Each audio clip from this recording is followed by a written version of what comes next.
अर्जुन ने जब स्वयंवर में द्रौपदी का वरण किया तो कुछ ऐसे हालात बने कि उन्हें पांचों पांडव भाइयों की पत्नी बनना पड़ा।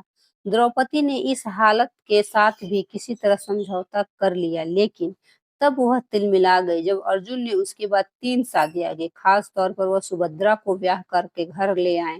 तब वो गुस्से से बिफर उठी, अर्जुन को बुरी तरह लताड़ा। आखिर क्यों? द्रौपदी को अर्जुन का शादी करके सौत को घर लाने कतई पसंद नहीं आया। ये बात सही है कि पांडव परिवार में पहला विवाह तब हुआ जबकि अर्जुन ने स्वयंवर में ब्राह्मण के वेश में मछली की आंख में तीर चलाकर द्रौपदी को स्वयंवर में जीता। ऐसे में द्रौपदी को कायदे से तो अर्जुन की ही पत्नी होना चाहिए था, लेकिन कुंती ने अनजाने में ऐसे शब्द कहे कि उसे पांचों पांडवों की पत्नी बनना पड़ा, जो उस समय के लिहाज से भी बहुत विचित्र बात थी। कहा जाता है कि बेशक इसके बाद द्रौपदी को पांचों पांडवों के साथ खुद को बांटना पड़ा, लेकिन शायद उसका सबसे ज्यादा अनुराग अर्जुन के साथ था। ऐसे में तब द्रौपदी बहुत नाराज हो गई, जबकि अर्जुन के बाद में अन्य विवाह किए। जब वनवास के दौरान अर्जुन ने युधिष्ठिर द्रौपदी के मिलन के दौरान शर्त तोड़ी, वह उनके कमरे में घुस गए तो खुद को सजा देते हुए 12 वर्ष का वनवास ले लिया। इसी दौरान उलूपी उनके प्रेम में पड़ी। अर्जुन ने उससे विवाह रचाया। तब अर्जुन ने उलूपी से शादी करने के बाद उन्हें उन्हीं के राज्य में छोड़कर आगे तीर्थ यात्रा शुरू की। तो मड़लूर राज्य में चित्रवाहन नाम के राजा की पुत्री चित्रांगदा को देखते ही सुध-बुध खो बैठे। वो उसके प्रेम में पड़े, सीधे राजा के पास जाकर चित्रांगदा का हाथ मांग लिया। वहां उन्होंने उससे विवाह किया। 3 साल तक साथ रहे। चित्रांगदा उस समय पिता का राज्य नहीं छोड़ सकती थी, लिहाजा अर्जुन आगे बढ़ गए। इसके बाद अर्जुन प्रभास क्षेत्र में पहुंचे। उनकी मुलाकात कृष्ण से हुई। उनकी नजर कृष्ण की सौतेली बहन सुभद्रा पर पड़ी। वह उससे भी प्यार कर बैठे। कृष्ण की ही सलाह पर उसे हरण कर ले गए और ब्याह रचा लिया।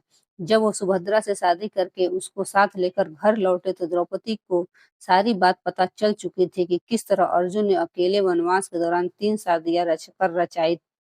सुभद्रा को तो वो घर लेकर आ रहे हैं। हालांकि उलूपी और चित्रांगदा भी बाद में हस्तिनापुर आ गई। तब द्रौपदी बुरी तरह क्रोधित थी। जब अर्जुन सुभद्रा को लेकर घर लौटे तो द्रौपदी बिफरी हुई थी, तिलमिलाई हुई थी, बुरी तरह क्रोधित, अर्जुन पर नाराज महसूस कर रही थी कि उनके साथ विश्वासघात हुआ है। अर्जुन ने ऐसा करके वचन तोड़ा है। वह इतनी नाराज थी कि अर्जुन के सामने आने से इनकार कर दिया। भावनात्मक तौर पर द्रौपदी के मन में उथल पुथल मची हुई थी। क्यों द्रौपदी ने विश्वासघात महसूस किया? द्रौपदी को सुभद्रा से विवाह करने के अर्जुन के निर्णय से विश्वासघात इसलिए महसूस हुआ क्योंकि जब वह शादी करके पांडवों के घर में आई थी तो उन्होंने पहले ही ये शर्त रखी थी कि अब उनके अलावा कोई अन्य महिला भाइयों के साथ इस घर में नहीं रहेगी। पर ये वचन तो उसी शख्स ने तोड़ दिया जिसे वो सबसे ज्यादा चाहती थी।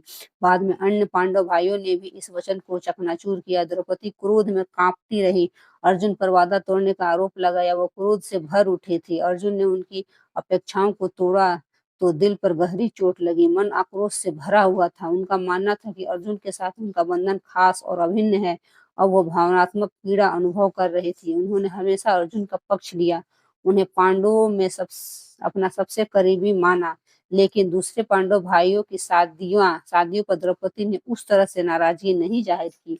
द्रौपदी का दर्जा हमेशा मुख्य रानी का बना रहा। जब युधिष्ठिर महाभारत का युद्ध होने के बाद राजा बने तो मुख्य रानी होने के नाते द्रौपदी उनके साथ सिंहासन पर बैठती थी। सभी पांडव पत्नियों से रिश्ते बेहतर हो गए। समय के साथ द्रौपदी के रिश्ते अर्जुन की अन्य पत्नियों उलूपी और चित्रांगदा से बेहतर हो गए।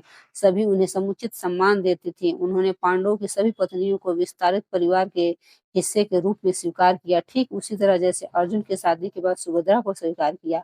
युद्ध के बाद 15 वर्षों तक द्रौपदी और अन्य पांडव पत्नियों ने मिलकर हस्तिनापुर के अंधे राजा धृतराष्ट्र और उनकी पत्नी गांधारी की देखभाल की। जब पांडव हिमालय की अपनी अंतिम यात्रा पर निकले तो द्रौपदी उनके साथ चली गईं। कुछ अन्य पत्नियां वहीं रुक गईं। सुभद्रा राजमाता के रूप में राज्यों का मार्गदर्शन करने के लिए रुकी। नमस्कार दोस्तों।